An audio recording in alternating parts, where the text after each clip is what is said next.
The Bob Murphy Show, episode 386.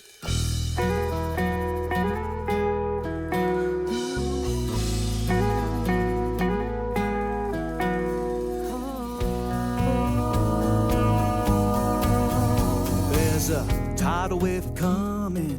What you gonna do? Get ready for another episode of The Bob Murphy Show, the podcast promoting free markets, free minds, and grateful souls. It's your source for commentary and interviews conducted by a Christian and economist. Now here's your host, Bob Murphy.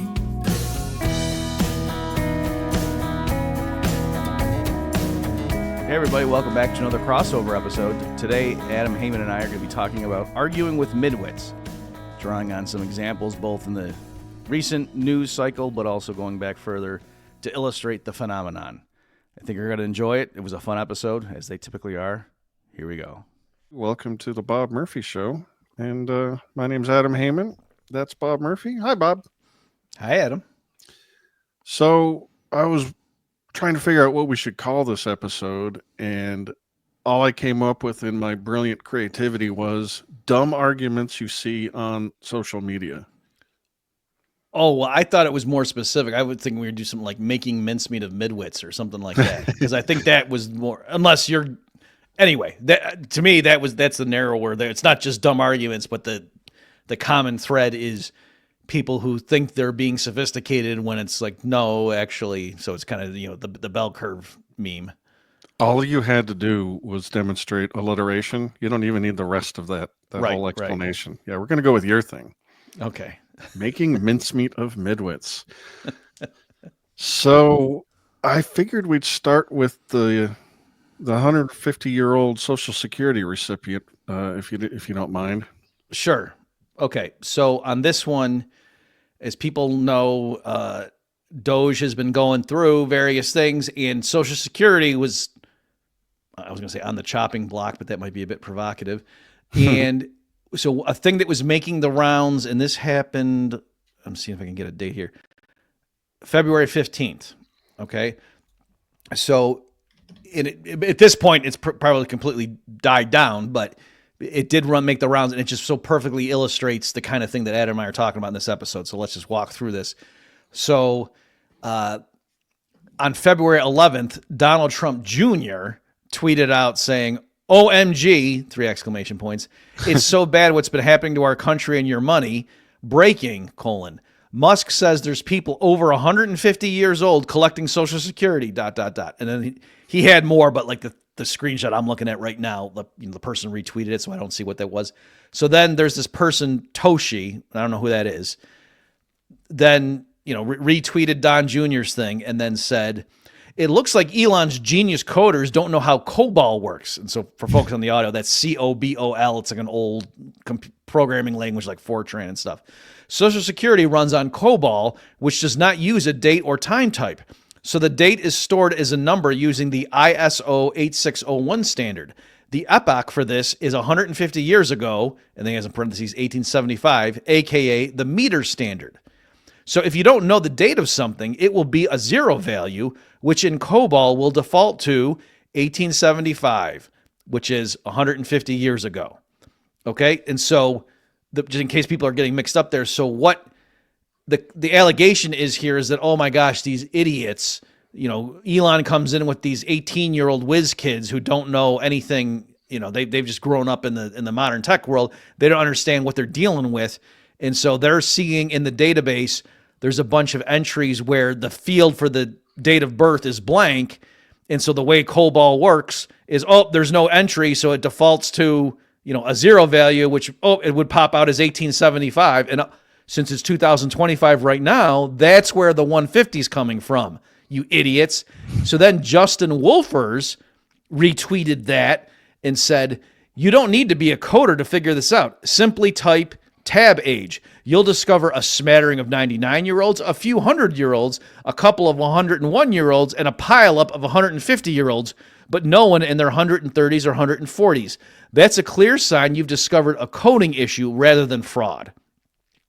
Okay, and he had 19,000 hearts, Justin Wolfers did, on that point that he was making. So you can understand what's going on there. So I'll cut to the chase, Adam. I realize that I could go ahead and just do a monologue on this. So make sure everyone gets what they think happened.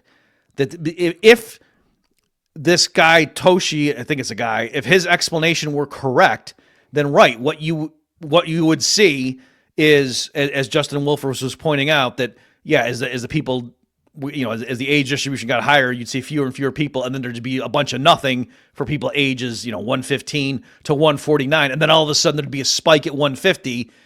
And Elon Musk is telling Don Jr. going around, oh my God, look at all these fraudulent people collecting Social Security when they're 150 years old, you idiot. And it's like, no, that's obviously a coding error. How do you guys not know that, right? So there's a few problems with this narrative, Adam. I'll just mention the biggest two.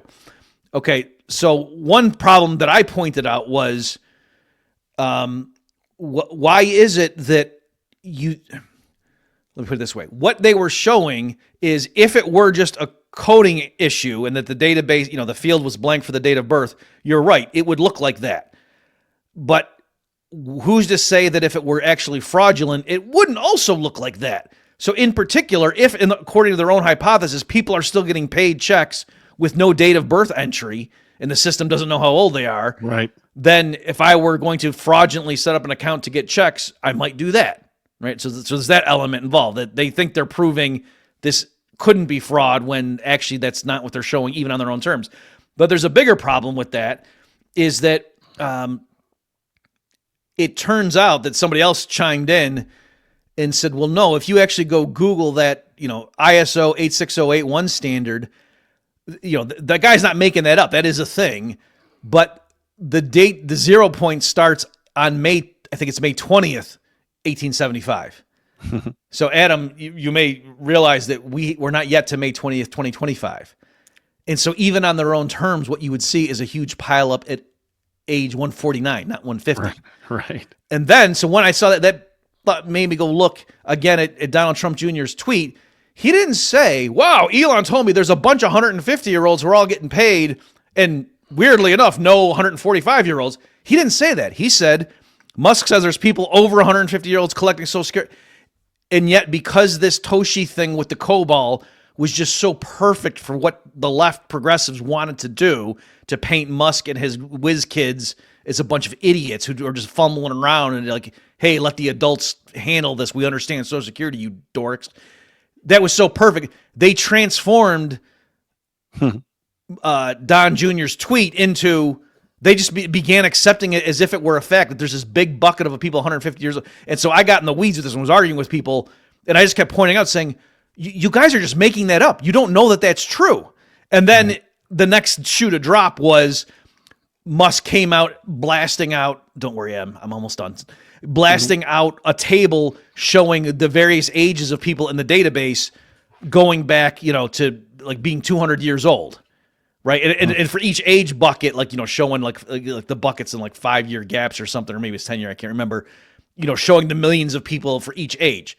So doing exactly what Wolfers said, if it were fraud, you would see this. And that's actually what it was. Like, they had just so convinced themselves that what the actual pattern looked like was, nobody ages, 10 or 115 to 149 and a huge spike at 150, when they just made that up.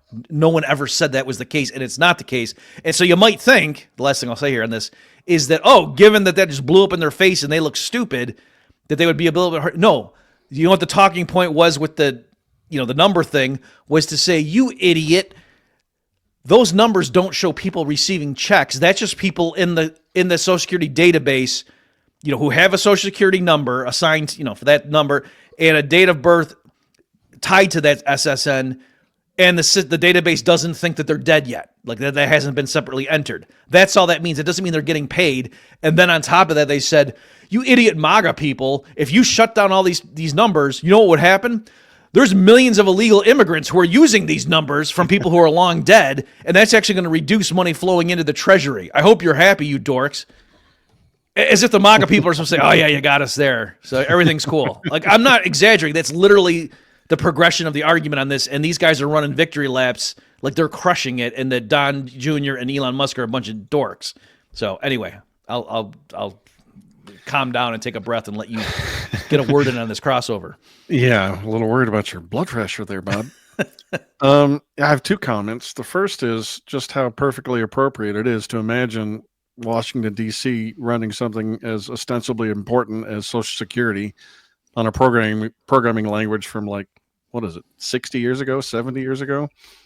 That just tracks with my understanding of that organization. But then, as you were talking, it reminded me, these arguments just sound stupid. And I think that's because people aren't using reason to get to them. We're going to talk about a handful of other arguments you're seeing on social media recently. And I think they all have the same characteristic, which is that the truth of the matter in the person's head comes first, which is that Elon is wrong and Trump is stupid and all you MAGA people are idiots. And then the mind just reaches reflexively almost for a rationalization to make sense of the conclusion they've already come to. Mm-hmm. It's the Jonathan Haidt thing. We pretend to be rational, but what we really do all the time is rationalize, which is why these arguments just look dumb. And, you call them midwits and it's appropriate. It may be just in the interest of fairness and also not to mislead people. So I want to be clear.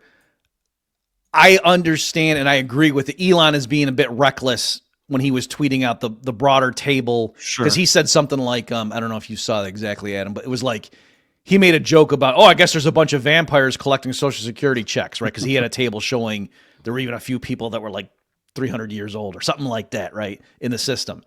And so that is at best, it's very misleading because it was making people think that, what my Doge guys are finding are all these millions of people that ostensibly are 200 years old receiving Social Security benefit checks. And so that's not necessarily what he found, right? And so people were coming forward outraged and saying, no, there's different databases and there's been Inspector General reports. What's interesting is even here, you idiots, people were coming forward pointing to an Inspector General's report back from 2015, pointing out that, hey, there's millions of people in the Social Security database that are way too, that are clearly dead, and that the system doesn't acknowledge that they're dead. But in that report, and nothing has been done, and they even give recommendations. It's hilarious. And then they'll even say, now the Social Security Administration said they weren't going to follow our recommendations, and here was their pushback. So it's ironic that the people were rolling their eyes at these amateurs coming in. It's like, yeah, we've known for decades that there's millions of numbers of Social Security out there, and they even in the report talk about people were using numbers of deceased people, but the system doesn't know they're deceased to like open up bank accounts and stuff, right? So that even the very report they're pointing to say, we already knew this, you idiots, is admitting there's tons of bad things happening, and there could be other federal agencies that rely on the master death list from Social Security in order to know, we should stop paying because that guy's dead. So, but strictly speaking, these Inspector General reports were saying, if you just looked at what they were showing, it didn't look like there were a lot of people actually getting benefit checks from Social Security. It was just the one database they used had all that stuff. So I will say that, and then also just, again, in the interest of fairness, people retweeting Musk's thing, others were, like being outraged by it. The people in the comments who were so sure that, there's millions of people getting, that shouldn't be getting Social Security checks and just piling on. And they were just as smug and arrogant as, the people in Justin Wolfers from the other point of view. Because here, like, you could just do basic, people were running numbers like, well, if millions of people were getting it, what's the average benefit check? I mean, that would be a lot of money. That wouldn't just be a few million here or that, you know what I mean? That would be a ton of money, and presumably somebody would see that. So there is that element. Yeah, I thought Elon's vampire tweet was flippant as well, because it obviously could have been zombies too, or time travelers, and we haven't even brought up the Benjamin Button situation. How does that work? Yeah, it was a bit exclusionary. Exactly. Speaking of Elon, I mean, do you have an opinion about the just blind arguments you see online about how everything that him and Doge is doing is wrong and illegitimate and unconstitutional? Because after all, nobody voted for Elon. I mean, that complaint just seems pretty desperate to me when we're talking about an entire town full of unelected bureaucrats that are, engaged in Right. fraud and waste and abuse, and we're trying to do something about that. But you're upset that that Elon hasn't nobody voted for him. That seems insane. Yeah, it's I know a guy that works in data security, and I asked him earlier, like when the things were first coming out, and like, oh, they're stealing all your social security numbers and stuff like that. And he was just pointing out, like, there's been massive breaches right already of that, so there's that element. But also he pointed out, and this, you could kind of twist. I understand the point he's making, and it is going to sound ironic, but his point was, there's contractors all the time that get security clearance to go in and work on something. He said, after all, that's how Edward Snowden had access to all that stuff. He wasn't, a DOD employee or something. And so now, admittedly, it's a bit weird to try to defend Elon and say, oh no, your data's fine. Just remember what happened with Edward Snowden. That wasn't his point, but his point was rather, this is standard. They bring in outside contractors to work on stuff. And, of course that's going to happen. And it's not like the president is unaware of what Elon's doing. He's having press conferences with him, so it's, anyway. My favorite response to the complaint that, oh my God, this crazy Elon Musk guy is going to have access to all our data came from Elon himself when he tweeted back and said, guys, I did run PayPal. I already have everything. All right. The next argument I have on my list, or what did we call it? Making mincemeat of midwits. Yes. I like that. Was it's a little stale now, but back when the Paris Olympics happened and that opening ceremony had that, I don't even know what to call it, insert religious phrase for demonic behavior, but it culminated in that obvious upside down and backwards homage to the Last Supper. And you had a whole bunch of people, ostensibly intelligent, arguing that that's crazy. How could you even think that? Well, right, and I would even take away the ostensibly intelligent. They are, like, that's, to me, that's the theme of this thing and why we're saying they're midwits. That, to be clear for me, a midwit is not an idiot. It's somebody, it's that they're smarter than average, but then because of that, they're elitist and they look down their noses on people and they end up making bad arguments. But, when you try to point it out, it bounces off them because they just assume you don't get it. Right. And that's what I mean, just to... if you feel my pain and my angst, when I was in the Justin Wolfers thing trying to argue with those people, like saying, well, wouldn't that data, wouldn't that be consistent with, and they were all like so sure that, well, no, you can get paid if you don't have a date. And I was like, okay, so then if everyone knows that, then why wouldn't they just open up a thing and not have a date if you can get paid? Exactly. And they just kept repeating the original point about, well, no, if it were a random distribution, this is what it, and I was like, yes, I understand the original point, and I'm telling, you know what I mean? Like they could not conceive of that I understood the argument and found it lacking. They just had to keep repeating it to me like I was 6. So anyway, sorry, go ahead. No, I was just going to say, when you see that in person, like face to face, it's visual, you can tell, because you can tell they're not listening to you. They're just waiting for the next thing they're going to scream in your face about how stupid you are. And I'm wondering if is that how it looks online? Are they like in front of their computer, but not even like reading what you wrote? They just furiously typing. Yeah. And it's I don't know, but yeah. So it's funny. And that's what made me think of the Olympics episode, Adam, when we were talking about what should we cover for this episode today, because the last time I have been verbally assaulted with such scorn was during the Olympic thing. Cause I was going in, the people that were, you Christian right-wing snowflakes, you think that this has to do, not everything is about you guys. This isn't about the Last Supper. You think everything's about your Jesus guy, and I was going, and I was trolling them a little bit. Like I was saying, like, no, there was a guy with a French baguette. I was making fun of French people and stuff. And so anyway, they could not handle what a Neanderthal I was. Like like some of the people, anyway. So like I'm saying, in the Justin Wolfers one, cause I was playing it up a little bit there too. Like I was actually zinging them, but I was, sticking my chin out, as it were. And so some of those people, they just couldn't handle how dense I was. And so likewise, it reminded me of that episode. So what happened there, for folks to remember, yes, they had this thing, and it was a bunch of, provocatively dressed guys flashing stuff, and women as well, and just doing all this stuff. And clearly they came together, and it was a reenactment of the Last Supper. That's clearly what it was. Okay. And so people were outraged. And, this is a thing where it's the Olympics. There's little kids watching around the world and whatever. This wasn't some, avant-garde production in the red light district or something after hours that some conservatives marched in and tried to shut down. This was on, globally televised.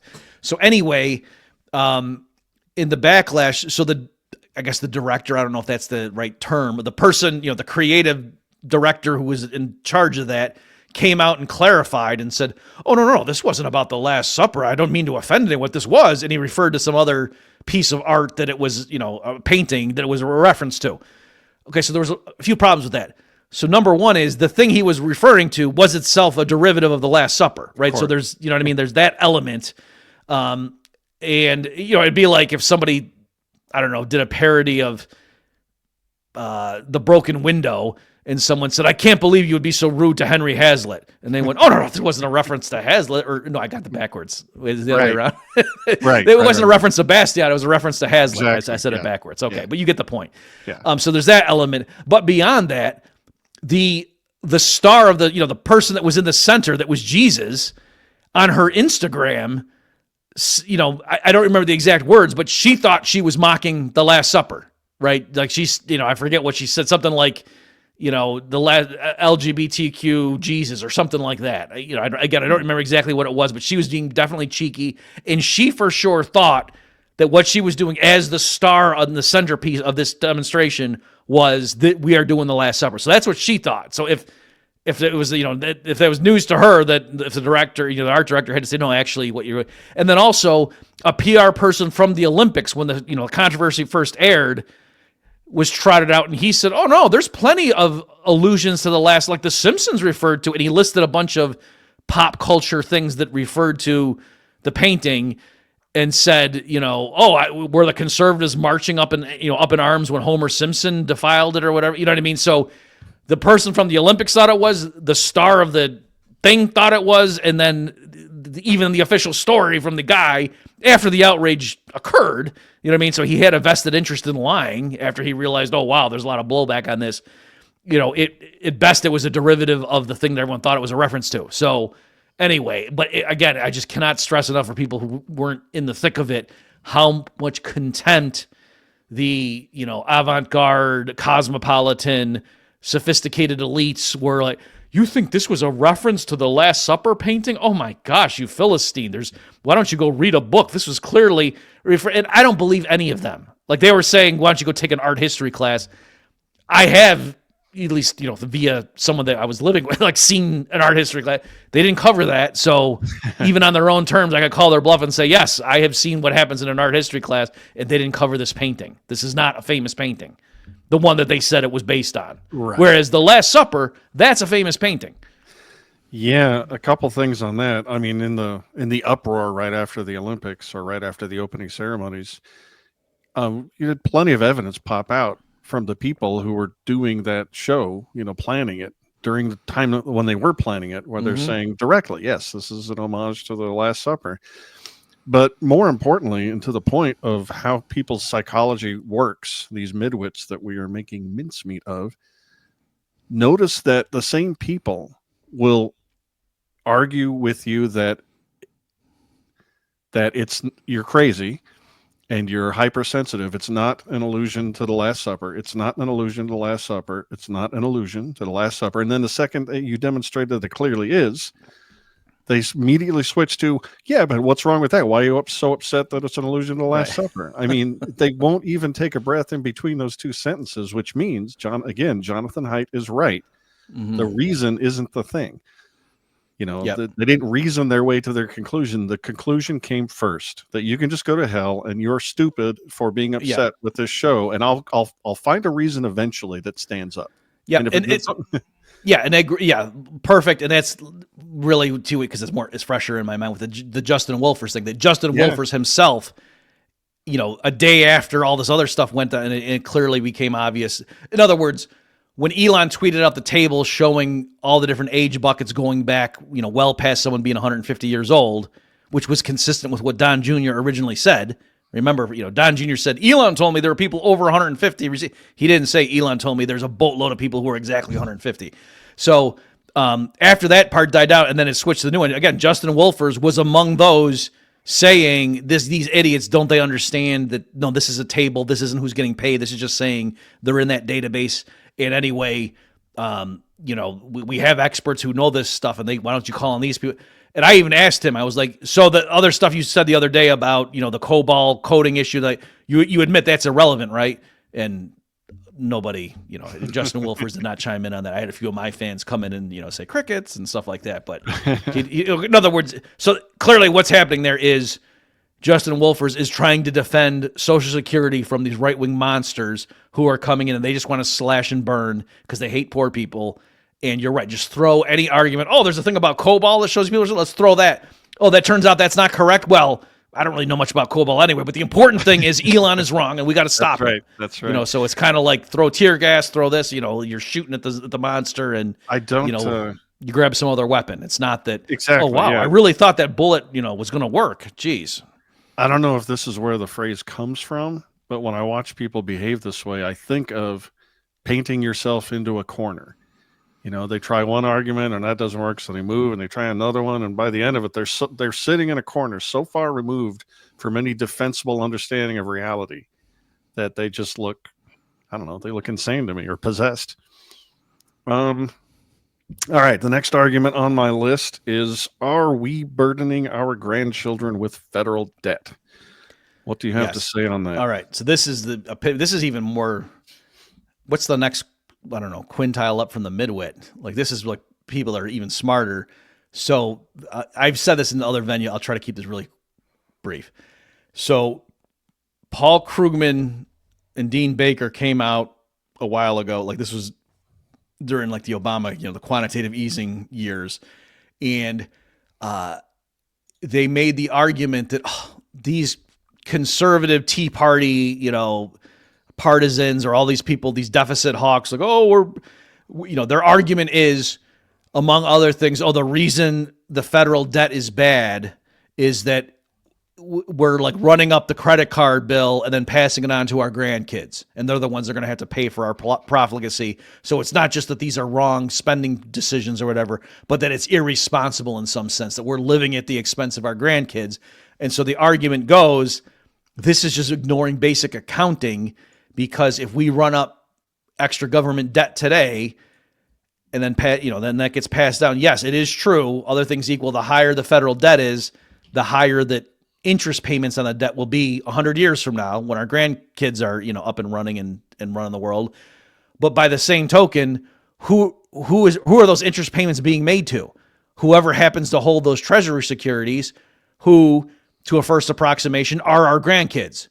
And so, yeah, there might be some distributional issues, but the argument they were making was it doesn't make our grandkids poorer if we say, let's have, some segment or some subset of our grandkids pay money to another subset of our grandkids. That doesn't make our grandkids poorer and make us richer, right? So that was the argument. And there's a certain logic there. And I confess, I used to believe that myself. That was actually in a version of the lessons for the first version of the lessons for the young economist that I wrote. I had it there. So what I was saying, just so people understand, is I was trying to say, when we worry about how does the federal debt make our descendants poorer, it's because it can crowd out private saving. And so my argument was, it's that our grandkids are born to a world with fewer tractors and factories because we spent it on, goodies now, but it's not that the existence of treasury debt at that time makes them poor. That was my argument. So I actually believed it, but it turns out it's wrong. There's a subtle mechanism where, yes, it is true that if we, here's the fallacy. If we just bequeath the treasury securities to our grandkids and they don't have to pay for it, then yes, the kids being taxed just pay the other grandkids and it's a wash. But what if what happens, which is not unrealistic, is that the way they come to possess those treasury securities is they paid for them. And if you consider that possibility, then you realize the whole awash thing falls away, right? So we're old, and if you sell the treasury security to some kid that's 20 and he pays you for it, you benefit as the old guy, and now he gets, and so then if they tax somebody else to pay him off, it's not just a wash among that generation. They are net down. because the first kid didn't just inherit it for free. He had to pay for it.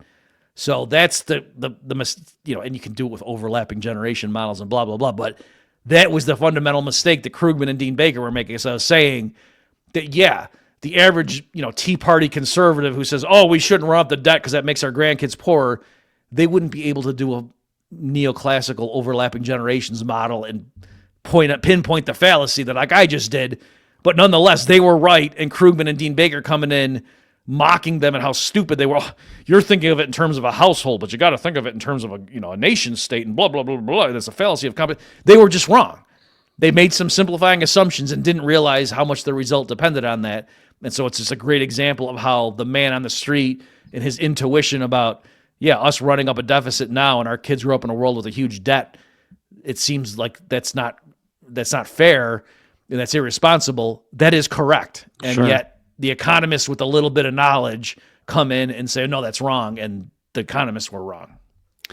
Yeah. I don't know if this is an example of a little bit of knowledge, though, because, again, I think they arrived at the conclusion that you dummies, with your spendthrift behavior and don't understand, Keynesian economics, you just think debt is bad because you didn't go to college. I mean, I just think they wanted to justify their policy of running up a bunch of government debt. I mean, I know what you're saying. But... It was motivated reasoning for sure. But I'm saying the bit of knowledge was that realizing, oh, wait a minute, don't just focus on the fact that our grandkids have to pay a higher tax bill just for interest on the debt. You also have to do the accounting flip side that our grandkids collectively are now holding those treasury securities. It's payments from one party to another. So there is a sense at which, how can it make our grandkids poorer if they have to, if our grandkids, have to hand apples over to each other, that doesn't allow us to eat more apples today and then eat fewer apples. That's the intuition. And I'm saying that's actually wrong. If what happens is the kids give some apples to me as I'm an old guy and then I die, and the reason they did that was because they thought, their contemporary was going to give him some apples, then they actually are down apples. So that's the element of it. It's not literally a time machine, but there is a sense in which you can get these weird results that can be, chained across several generations, where there is a sense in which we today could be consuming at the expense of people who aren't born yet. Yeah, I think I like the fact that the intuitive answer is the correct answer. But then again, I wouldn't listen to you if it turned out the other way, would I? So the last one on my list, I don't even know if we should bother diving into, because it would just be an infinite lake of fire and nonsense. But we sure did hear a bunch of... Yeah, exactly. And we lived through it. It's all those crazy arguments you heard back and forth during the COVID insanity, when people were trying to tell you everything they knew about how vaccines worked and virology and death rates and hospital coding death things. And as I told you before we started recording, I think it's too big to even dive into, but you sure did hear a bunch of crazy arguments online. And I don't know if you heard, but I think Dr. Deborah Birx just came out and admitted a whole bunch of things she said was just nonsense. We were hoping that vaccine would work. We really didn't have any idea. Well, I heard, the specific one I heard, was it Piers Morgan? Is that where she was? I think. I don't remember. Yeah. So I get most of my news folks from Dave Smith and Robbie the Fire Bernstein. They had a clip, where she said, and for folks who don't know who she is, I forget what her exact title was, but she was definitely involved with the COVID regime, under Trump. And it was Trump, right? It was Trump. Biden. Yeah. She was there, I think, before even Fauci, or maybe alongside him. So she definitely was up there. And so what she said, this isn't going to be literally exact quote, but I'm going to get the spirit of this correct for sure, is she said something like, what we knew, even at the time, is that, that mRNA vaccine was not designed to prevent transmission. The point of it was so that if you caught COVID, it would reduce the harm of it. And so clearly, we should have deployed that for the vulnerable elderly, as opposed to, she said there were kids in hospitals who were getting the vaccine first as opposed to elderly people in nursing homes. And clearly we should, that was a mistake of priority. And so the smoking gun of it as to what she said there was, she said by design, it was not to prevent transmission, but rather, and so as Dave and Robbie pointed out when their post-game analysis of that, well, wait a minute, if it was by design, so it's not like we now know looking back at the results that this, you know what I mean, in hindsight. No, she was saying by design. So that means when all these people were coming out, including Biden, and saying, go get the shot because then you can't transmit it, you're going to be a wall. She knew that was wrong and she didn't say anything. And that seems odd. Like maybe she should have spoken up earlier. Well, I don't know if she was lying. Maybe she just thought that her hope was sort of transformative and would change reality. I think the quote or part of it was, I think it was hope that the vaccine would work in that way, preventing transmission. And I thought this was, the Dr. Truth Science Administration here. What are you talking about hope? And and they were mandating that people take it. Biden tried to make anybody in a big company lose your job if you didn't take it. And then they were prescribing it for, making it part of the vaccine schedule for little kids. It's criminal what they did. And it was based on nothing. But again, taking this back to arguments by midwits on social media, you sure had a lot of people making a lot of really goofy arguments in support of every goofy thing that Fauci and Birx and company said. And like you say, too, it was a classic where, they would make one type of argument and then when that would clearly fall away. So right, like you would think there would be some humility that people were really going to the wall about, no, you're taking the vaccine, not for yourself, but for others. And so make sure you can't get that. Once that was clearly out the window, instead of saying, wow, we got that wrong, that was instead just, well, yeah, you got to take it to mitigate the, the impact or whatever. Look at how many people would have died, but now aren't dying because they got vaccine. You know what I mean? So in isolation, any one of those things would have been an okay move. Yeah. But it was just, if it was coming from the same chorus of people who just kept rolling back and changing what the argument was, because it was, but the thing that was always the same, was that, oh yeah, go ahead and take this. And my favorite are people, I don't know if you've seen this, one of my favorite accounts on Twitter, I think it's called Defiant L's, like Defiant Liberal. I think it stands for liberal or maybe leftist. I don't know. But it's showing people who are like tweeting, there's no way I'm going to take Trump's experimental vaccine. Right. And then, hey, if you don't get the shot, then you should go to jail or whatever. You shouldn't be able to work. I mean, it was just, and I'm not even exaggerating, like people that were literally that black and white. Many famous people said made those exact pair of tweets. I've seen those pairs over and over and over, and it's just amazing. Well, I don't know, Bob. Do you feel that the midwits have been mincemeated enough, or do you have anything else that you want to roll out? And I love that moving the goalpost thing. It's just so goofy. Mm-hmm. They move the goalpost. Pretty soon you're on a baseball field. And we're like, what are we even talking about anymore? I know you think I'm wrong and the devil and stupid and I don't know science, but you've really changed your argument over the course of this thing. Yeah, what I've seen too, like on some of these, it was even within like literally the same tweet thread. People I'm arguing with, and then like once Elon dropped the thing with the table, and I would post that. Or let me see if I can reproduce it. Okay. So it was in the Justin Wolfers one, and somebody, this guy Garrett Jones, came in to argue with me, and so I had said, like, why are you saying that, Justin? That if there were fraud, you would expect to see, people aged 130 and 135. Because if I were going to make up a fraudulent Social Security number, I think I would pick a number that didn't have me be 130. Right, just like if I were going to make a fake ID, I wouldn't say February 31st, 2002 or something, so I can go drink. You know what I mean? Like that would kind of be a red flag. I'd pick something plausible.